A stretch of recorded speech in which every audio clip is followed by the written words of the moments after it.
Hey guys, welcome back to my channel. I know I probably look like shit right now. I haven't been well for the last few days. I think it's been 72 hours that I'm just staying here inside the apartment. I have never seen outside, so um, the reason maybe that I became ill or under the weather because last week when the temperature is very low, I think it was 0, my husband and I decided for a run, and so I went with him. Although he warned me not to go with him, it's because he said that it's so cold and I might get sick. But anyway, the inner child of me is hard-headed, so I went with him. As I thought about that, that was my second run for the week. I used to run 4 times a week for 45 minutes. Then I noticed that my body is really not resting. I mean, my muscle is not really resting. So I decided to lessen my run for only twice a week, and so that's the day of my second run, and it was so cold. And I remember that my chest is like, I could not explain. I think the cold stayed on my chest, and then the next morning I wasn't well. So that's the reason why I haven't been feeling really well. Anyway, I would probably be okay and be ready to go out in the next few days or 2, and I could shot some video outside again. I'm here to give an advice for the Filipinas who are planning to get married to a foreigner, and I am here on my computer so I won't forget them. Anyway, the first advice that I could give them is be independent financially. Because if you are independent financially, you can do things for your own. You don't have to ask your husband's permission to spend the money. By saying that, you have to have your work. You have to have your own job. As you are free to spend the money, nobody will question you, nobody will ask you where the money went. It's because it's your own money. Although if you're married, it's both of you, it's your money, the both of you, the family. And for my case right now, I am not working. It is because I just arrived here in France, specifically in Paris, and I think it took 3 months before you can receive the email from the government that you will be allowed to go to school for so many hours to learn the language and probably the culture. So by the time you're done, you'll be able to speak French and you can look for a job, and then you will be able to venture out yourself and not relying to your husband. So that is what I'm telling you, be financially independent. So right now I am not that person. I still rely with my husband because I'm just here for almost 2 months now. And you have to think about that. And when you are about to marry a man, a foreigner, you have to instill that in your mind, that you have to be independent from him. So the second one is, do not expect your husband to shower you with all kinds of presents. It's a different culture. It's not like when you are dating with a Filipino, that they might give you all kinds of gifts. Even though we don't have a lot of money, they might give you all kinds of gifts. They might remember some things and give you gifts all the time. Foreigners are not like that. They might give you once or twice, but it's worth something also. So I think one of the reasons some couples split, it's because the the woman doesn't understand that, and she would think that the husband lost his sweetness when it comes to giving her gifts, but that's their character. They don't give gifts all the time. So you have to remember that.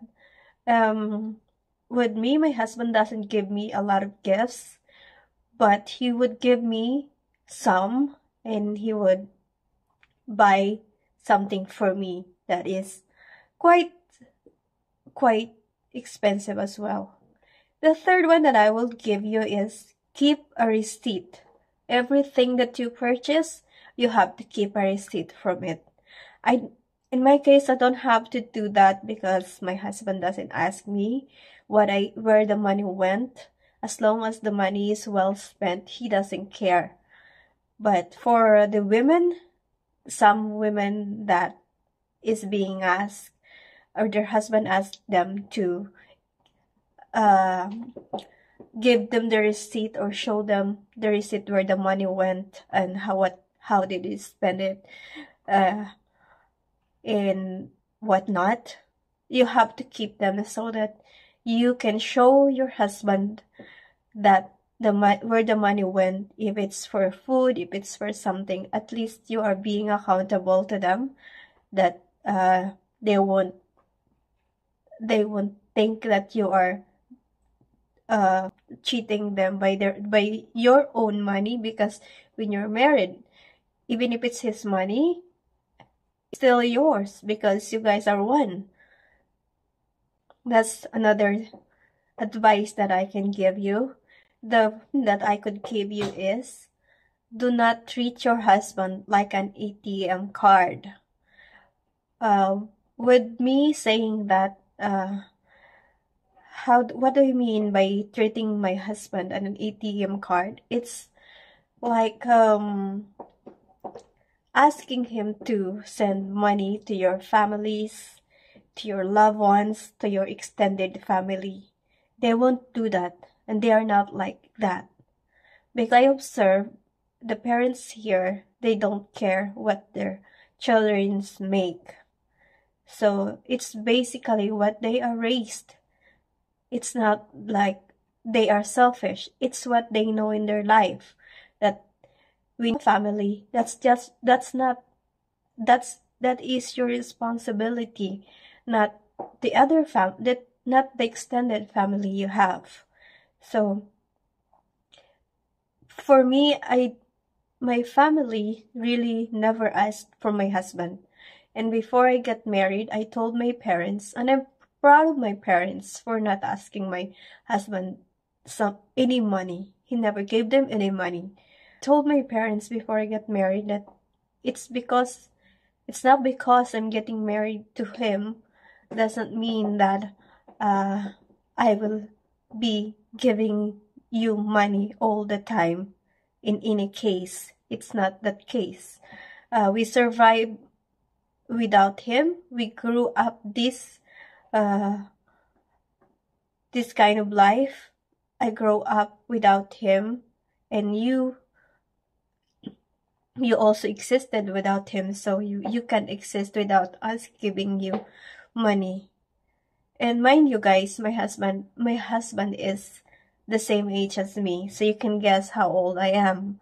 And I also give some money sometimes to my younger sister to help her finish her schooling, but it's not so much. It's very little. My husband about it because I don't want him to find out later that I'm giving a very small amount of money to my sister, and it was okay for him. So that is number 4. Do not treat your husband as an ATM card, because if you keep doing that, soon your marriage will break out. And whose fault is that? That will be contributed by you and your family. And what will you do after? And the 5th advice that I can give you is, Be ready to leave your family behind. What do I mean when I say be ready to leave your family behind? It's because your husband is from different country, and I understand that you as a Filipina, you have ties from your family. This is strong ties, and you would be lonely, you would be sad, and you will be missing them because it might be the first time you were away from your family.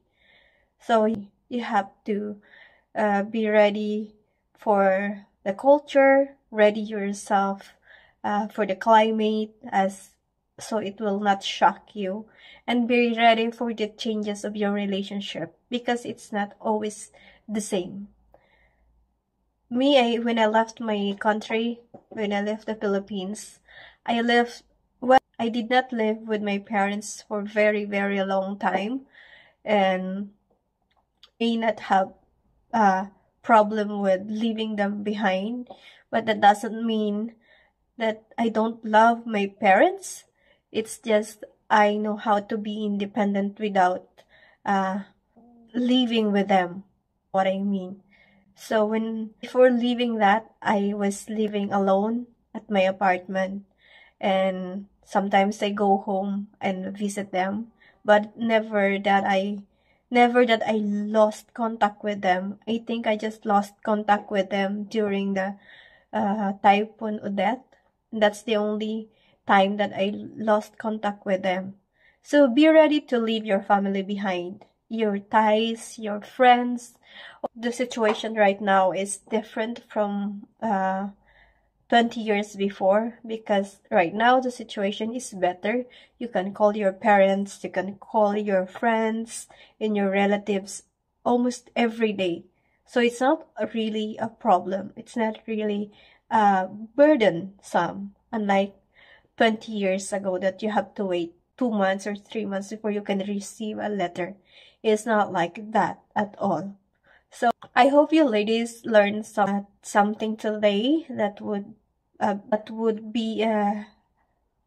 help you for the future of your relationship. And I know there will be a lot of challenges in life together, but there will be some more challenges, but maybe later you'll find the answer for that.